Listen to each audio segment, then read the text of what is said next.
Alors, bonjour tout le monde. Maintenant, je vous rappelle, c'est la dernière section de cette présentation-là, la dernière vidéo. Qu'est-ce qu'on a maintenant? On voudrait bien imprimer ça, dans le fond. On voudrait obtenir quelque chose qui nous permet là d'imprimer. On peut imprimer avec SketchUp, mais acceptez que lui, il va imprimer feuille par feuille, ça se fait vite, bien.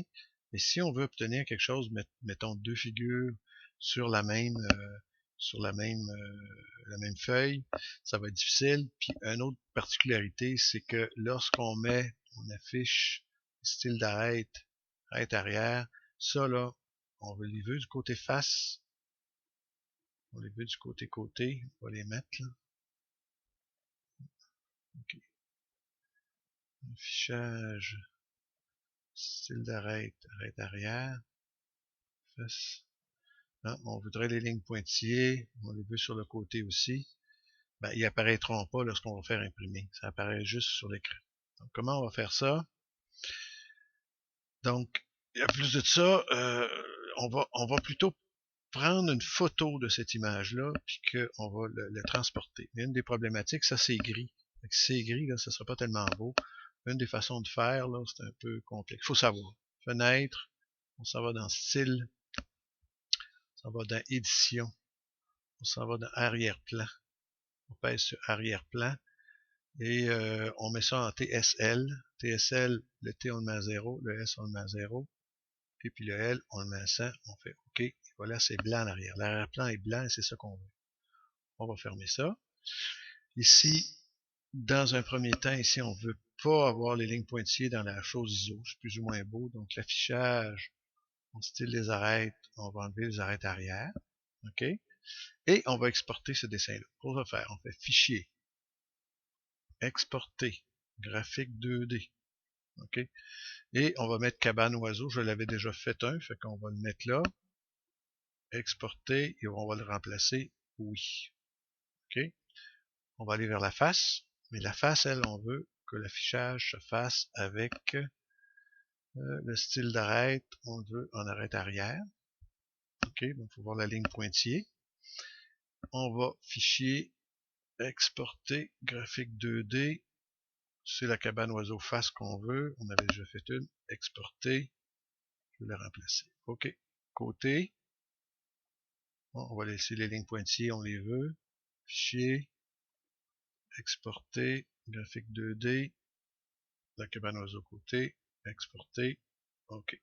Donc ici, on a dans un fichier les éléments qu'il faut pour faire notre dessin. On va aller ouvrir PowerPoint. OK. Je trouve qu'avec PowerPoint, bon, j'en ai déjà un, je vais en ouvrir un autre. PowerPoint ici. OK. Donc, pour ajouter une chose, ça ici, on veut pas, mais on fait pas ces affaires-là, donc on peut faire de nouvelles diapositives. Celle-là, on va la supprimer. On a une nouvelle diapositive, c'est pas la disposition qu'on veut. Donc, en pesant sur disposition, on en veut une vide. Et maintenant, on veut mettre quelque chose ici, là, l'image. Fait qu'on va mettre, ça se produit avec insertion d'une image. D'autres, on veut cabane oiseau. Et voilà, on l'a. On va mettre une autre diapositive avec accueil. Nouvelle diapositive, elle est restée pareil, vide. Et là, on veut insérer une image. Mais cette fois-ci, ce qu'on veut, c'est la face.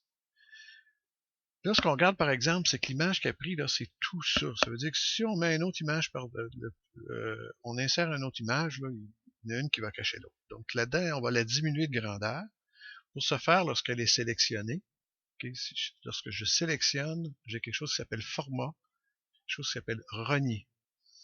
Et là, à partir de là, on a des petits boutons. Quand on pèse 1, on maintient ça avec notre bouton gauche. On ramène ça là. On ramène ça là. On ramène ça là. Et voilà. On enlève le renier. On la prend. On va la tasser là. On la place à là. On va faire maintenant insertion de ta image de côté. Cabane oiseau côté. Ouais, évidemment, elle est plus grande. Il faut la renier elle aussi. On va la renier. Et voilà. Et voilà.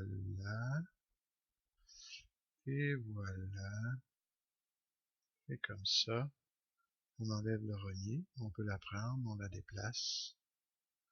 Et on a nos deux images sur la même feuille, ce qu'on voulait. Et maintenant, il ne reste plus, bon, on peut tout simplement enregistrer ça, imprimer ça. On a nos dessins, on pourrait déplacer un petit peu plus par là pour que ce soit un peu plus beau. OK, on peut travailler ça, donc c'est des images. Voilà, ça complète la petite présentation que je voulais vous donner. Si vous voulez aller plus loin, évidemment, il faut peut-être travailler par soi-même, peut-être suivre des formations qui sont disponibles, s'informer des gens qui utilisent déjà ce logiciel-là, découvrir des choses. Moi, j'ai découvert tout ça par moi-même en essayant, en taponnant, comme on dit. Donc, je vous remercie. J'espère que ça vous a plu. À la prochaine.